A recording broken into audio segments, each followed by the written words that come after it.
Hello, welcome back to Aetheral Space, 13.63, all for nothing. We are back. Welcome back. You missed it, but we spent way too long talking about Cradle. Yeah. My recommendation is read Cradle, by the way. I've already It's a read lot of it, fun. but Darnell is now begun the journey. This one has begun his journey Apologies. through Cradle. Apologies, yeah, sorry. Trying to speak properly. The Thinker's Comet. I love that because immediately I think it's like a weird manosphere thing, like, the Thinking Man's Comet. The Thinker's Comet hurtled through the night sky, trailing bloody stardust behind it. The current headquarters of the absurd weapons lab had quite the history. Once, this hardy rock had been one of the secret bases of the Kingdom Moon Cult, a mobile mustering point from which they could launch their pale crusades.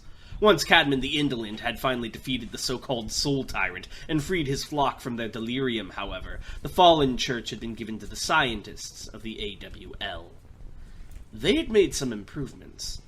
For one, the Thinker's Comet now possessed an onboard light point, making it one of the few vessels in the Supremacy, along with the Shishinaka and the Axel Alexander, that could independently jump from system to system. The Comet was constantly on the move, piloted by an autobrain that the Paradisus would Is it E? I was gonna say. That the Paradisus would welcome, weaving through space and notice. The interior of the base had changed over the years, too, laboratories growing over the classical architecture of the cathedral like a fungus of sterility. The archaic infested by the innovationary. Needless to say, the Comet had ways, wouldn't it be innovative? I don't know if innovationary is the word you need. Ivinative? This one begs your forgiveness for his spelling. You think you can talk to her? Do you know I'm Jade? Shit! I'm so sorry, Honored Elder. I immediately fall to my knees. Needless to say, the Comet had My Suka is like, your head is held pretty high.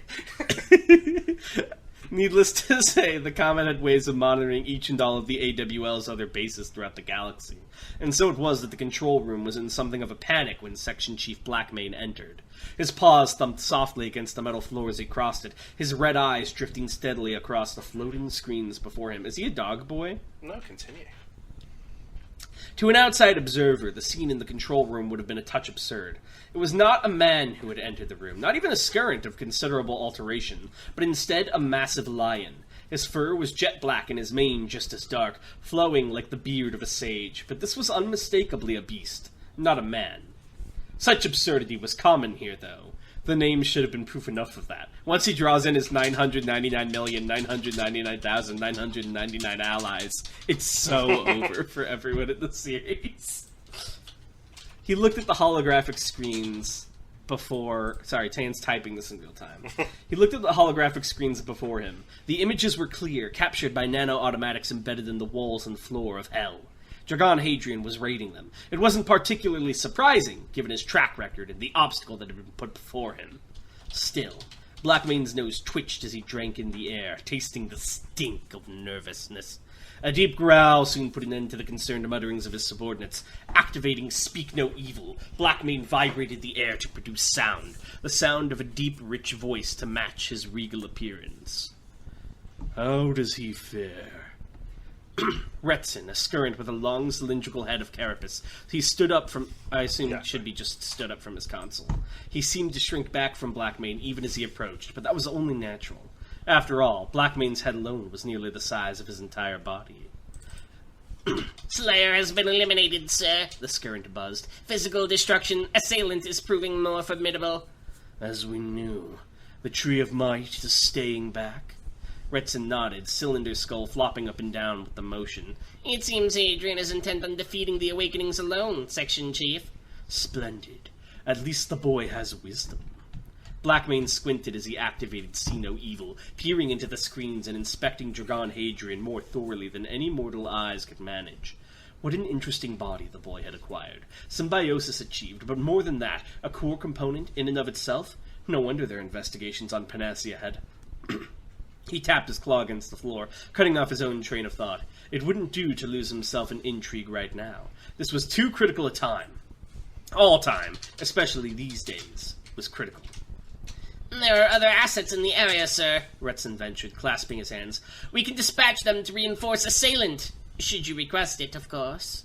Blackman's tail swayed in the air as he considered the proposal. But, no, he finally said.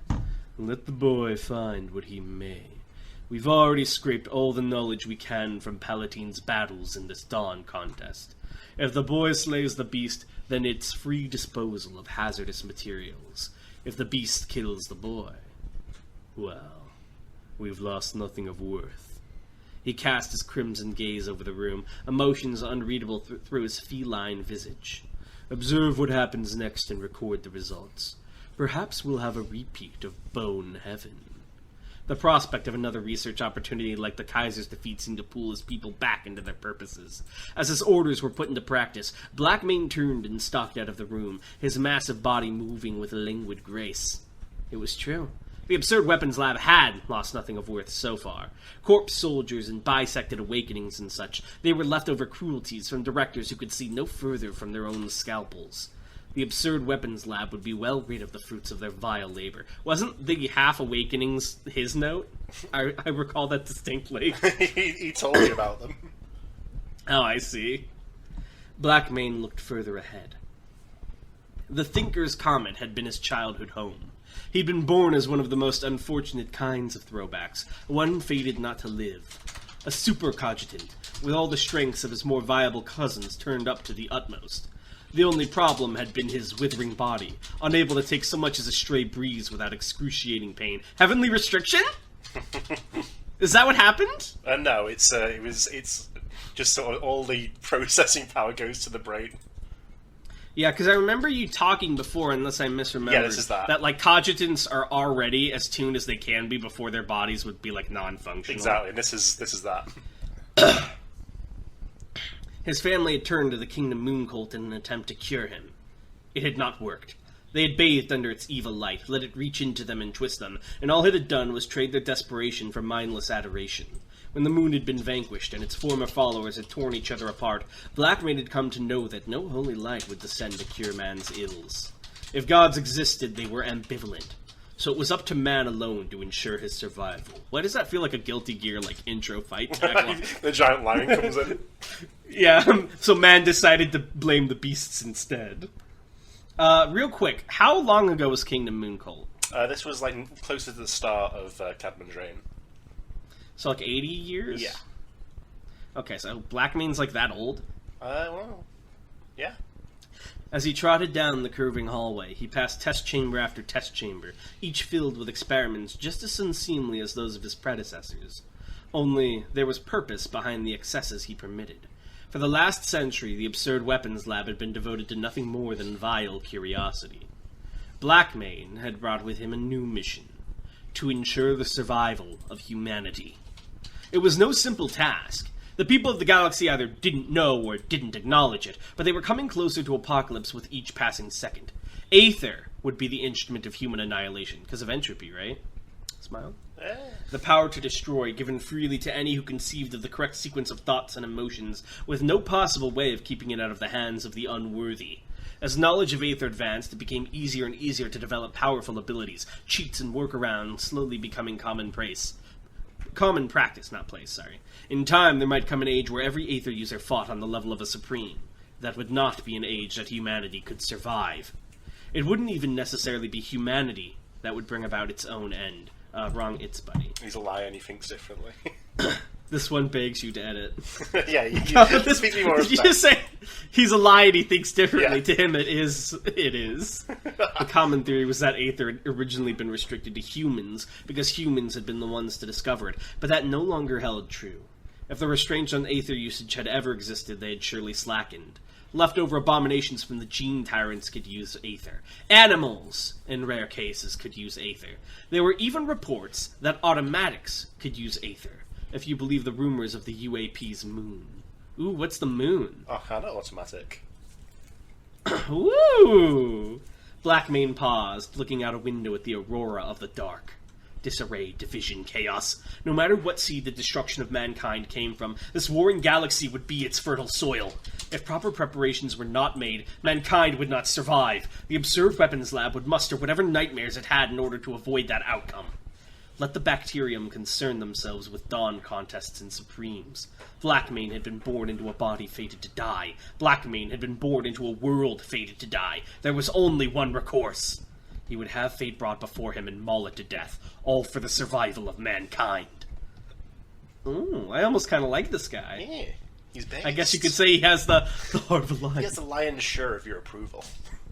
Do you think he goes to like dinner with everyone and he takes a big scoop of food? He's like, sorry, I need the lion's share. Well, he doesn't have hands, so he just mauls the steak. Yeah. He just sticks his tongue in the fucking like pudding bar. It's like, you just Sorry hear about horrifying noise come out, and he was like, he's having dinner right now. What would happen if you stepped on Blackmane's tail? Would you die? Nah, I'd win. As the Aether Awakening dissipated into nothing, Dragon let out a satisfied breath. The spike of infused panacea crumbled from his wrist, leaving a hole that quickly had closed. Ignoring the applause from the members of the Tree of Might above, he turned to his constant companion. So, he silently said to Pan, you think we can do that to Palatine? The orange-haired girl, bangs hanging over her eye, sat cross-legged atop a nearby chunk of rubble. She put a finger to her lips, considering the question. If the stinger touches, then sure thing, dead boy, she finally said. But will it touch us? She had a point. Palatine's primary ability, ignorance, meant that making physical contact with it wasn't a sure thing by any means. He'd have to get trickier than usual, in order to fool a being with why knows how many extra ways of perceiving the world. Would these caverns be an ideal battlefield then? Or would a more open space be better suited? Can I make a prediction? Yeah. So he had like a spike of infused panacea, right? Yeah. So I have a theory. Awakenings take over the body and overflow it with Aether. So if you use panacea to heal the body in some way and make it like alive again, then it would collapse and then you just kill it, right? That's a weird one. I won't comment. I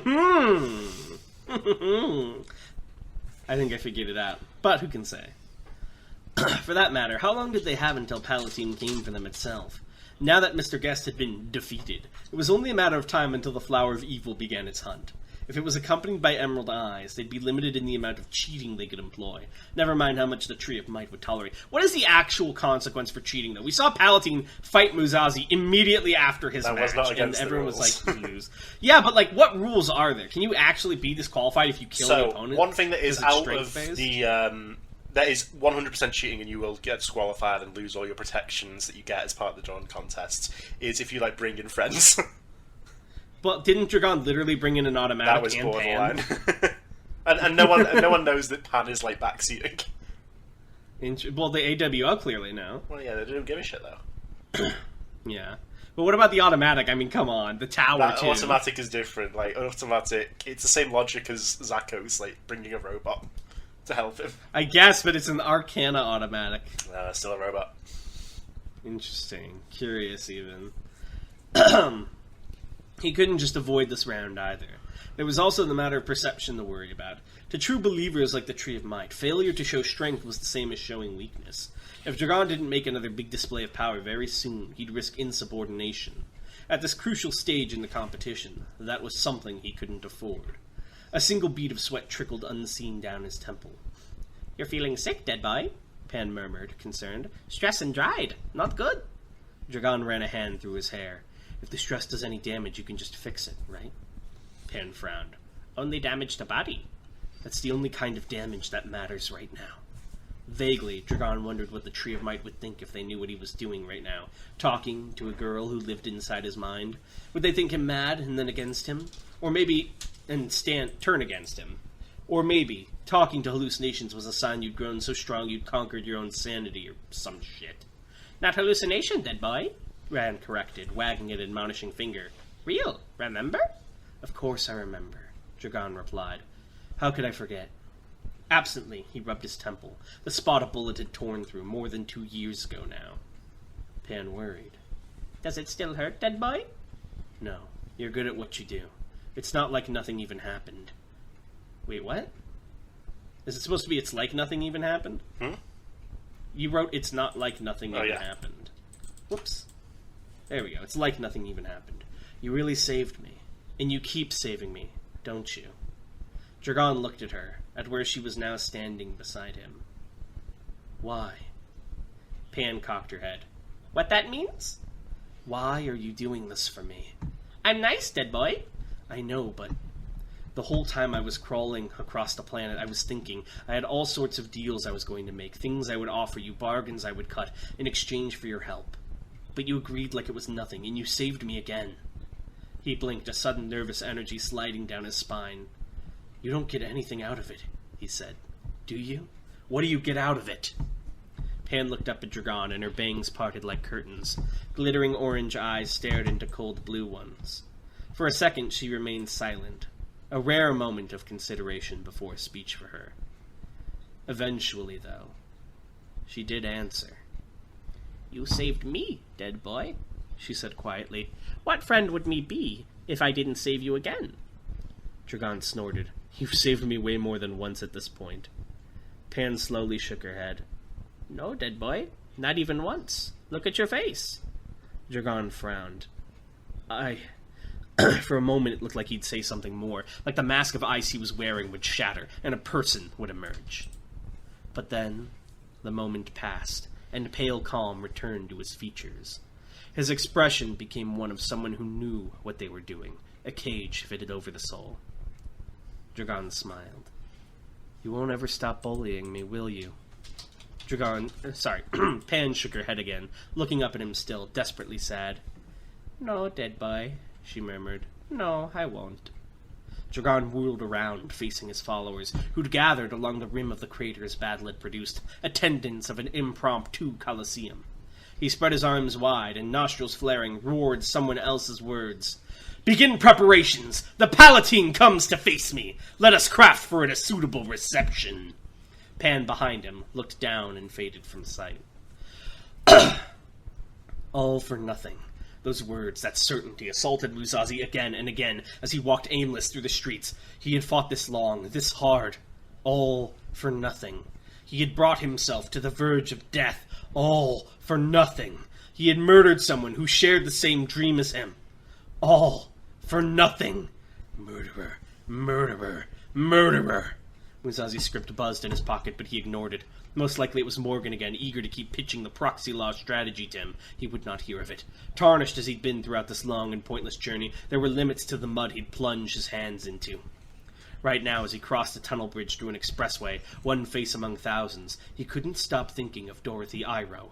Her last moments. When she died, her life a candle snuffed out in an instant. Had she held hope in her heart? Had she felt that even if she was gone, Musashi would carry out her dream? If so, he'd betrayed her too. Murderer, murderer, murderer. The Delstead twins had vanished from the hotel overnight. That was no surprise. Them lending their assistance had been dependent on him having the resources required to repay them. They hadn't been working together for long at all, but Musashi's stomach was still sinking into a pit at their absence. After all, they'd just be the first. The Phases, his supporters, they'd all drift away now that he was useless to them. He'd staked everything on this. He'd promised them, and he'd failed them. He'd promised Marie, and he'd failed her. Marie, who'd led to Panacea on his hunt for Hadrian. Marie, who had been forced into a fight to the death due to his own foolishness. Marie, who he'd as good as killed. Murderer, murderer, murderer! As his thoughts drifted into despair, his feet drifted off the street. He found himself ducking into a bar, water dripping from his soaked form as he took his seat. He hadn't even realized it was raining outside. He really was out of it. What a mess. Soft lounge music went unheard, and the rustic wooden architecture went unappreciated. As the cleaning automatic scurried around beneath him, a serving automatic took his order. A glass of Rarenic Red, nothing crazy, just something to ease the pain. He'd almost lost himself at the true meat after his failures on Panacea, but this was different. He was stronger now. A snort of contempt crushed his nose. Stronger now? Really? If you're so strong, why aren't you victorious? Why are you sitting here feeling sorry for yourself, pathetic and impotent? He had no answer for himself, save raising a glass to his lips and taking a bitter sip. You threw everything away, your dignity, your honor. Aklaima despises you, and she's right to do so. You tried to steal her birthright. You turned her own bodyguards against her. You've killed people. You killed Dorothy, just like you killed Marie. Just like you... Wretch, failure, murderer. Musashi was so absorbed in his own self-flagellation that he didn't notice the other person sitting down next to him. He only registered their presence when they spoke up, their bright voice cutting through the waves of self-loathing. "Hi," said Winston Grace. Slowly, Musashi turned his head to look at him. The detective had seen better days. He looked like he hadn't slept or eaten in days. He certainly smelled like he hadn't bathed in days. One sleeve of his shirt had been tied into a knot. He'd lost an arm. Yet his wide eyes remained unchanged. They sparkled with the reflection of crystal mystery. A question could be answered, and so the great detective had appeared. Musashi's heart felt like it would drop right out of his body. He blinked. "Hello?" he replied. Hello. And this was how Musashi became the greatest Supreme. Do you think all the Dawn Contest people will chip in and get him a Supreme suit? You too can be Supreme, Musashi. Come. That would be so fun. Alright, would you say Take this pill? Quick! The 12th grade refinery is fired up! Alright, we have some questions for you, I believe. If I can find the questions, chat. Alright, you ready? Yeah. Where did I leave my message?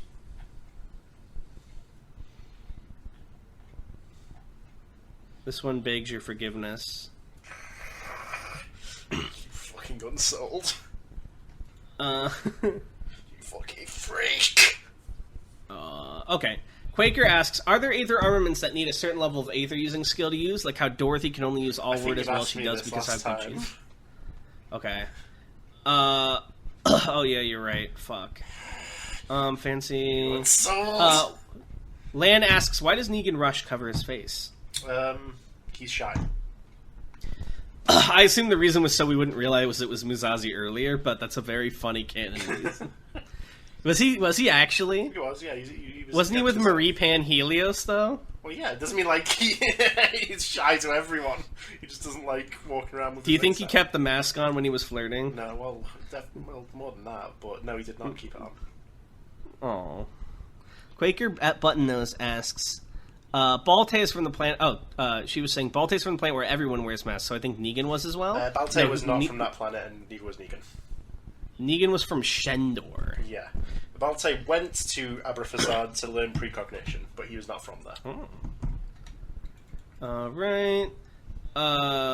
Skipper Weiser asks, Skipper expressed disappointment at Hex K joining the UAP, / seemed to believe it could reasonably have remained independent. Is it politically realistic for a Lilith world to remain independent if it's in the UAP part of the galaxy, but not adjacent to the supremacy? If it's deep in UAP territory, it's fairly unrealistic. Damn. Weiser also says... was like, damn, that's not cool. Damn, what a bunch of cowards. Realistically, it would have been very difficult. I would have changed the shape of that world. I mean, they kind of did when they were there. They, like, fundamentally overthrew, like, the power structure and brought it into the galaxy. Weiser asks, physically, a pure Aether projectile does nothing to an opponent, but can it be a useful projectile transmitter for Aether disrupting or Aether virus techniques like Curse Hand or Infusion Depletion? I think the answer is yes, because we know that's how these sorts of abilities usually work, yeah. Yeah, like force stability deactivation. Yeah, that's a really fast projectile. It's just sort of loaded with the command, like, to tell the other Aether, hey, stop doing shit.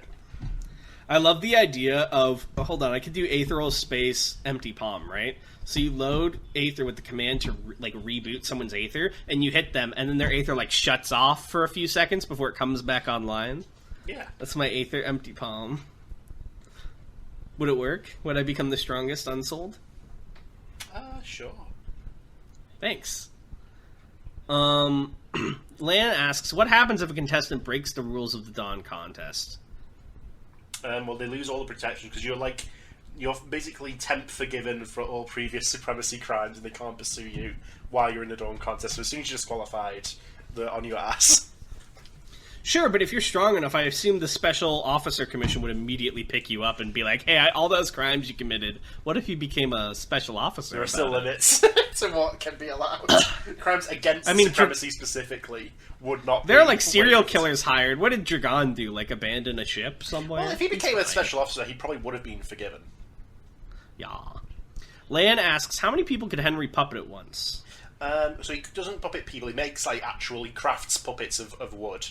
But it would be around sort of like 16. God damn. Rurum asks, is a climber the only he was offspring? like busted because they're like high-level special officer level puppets. Damn. Rurum asks, is a climber the only offspring they made of Cadman, which I believe is a yes. Yes. And then Quaker asks, was Abraham Oliphant the founder of the Oliphant Crime Syndicate? He was. Previously, they stem from a prior criminal syndicate which was called Pandemonium. That was in the UAP. That was like... Wasn't Pandemonium also the name of the group that had, like, the sexist guy? The what, sorry? Pandemonium, wasn't that the name of the group that had, like, the sexist Kagurabachi guy? No, that was the Providenza. Providenza that's clan. right. Who basically also stemmed a lot from the collapsed Oliphant clan, so it's a bit of a chain there. So Pandemonium was like a big group of different criminal organisations in the UAP, and when they collapsed, the Oliphants, who were a big part of that, moved over to Supremacy and set up shop there. Nice. All right, well, I think we'll leave it off there. Sorry I asked so many. I was just trying to get us caught up because we got a bit of a backlog on those. But I think we are hot to trot. Wow. Thank you, everyone, for watching, and we will see you next time. Bye.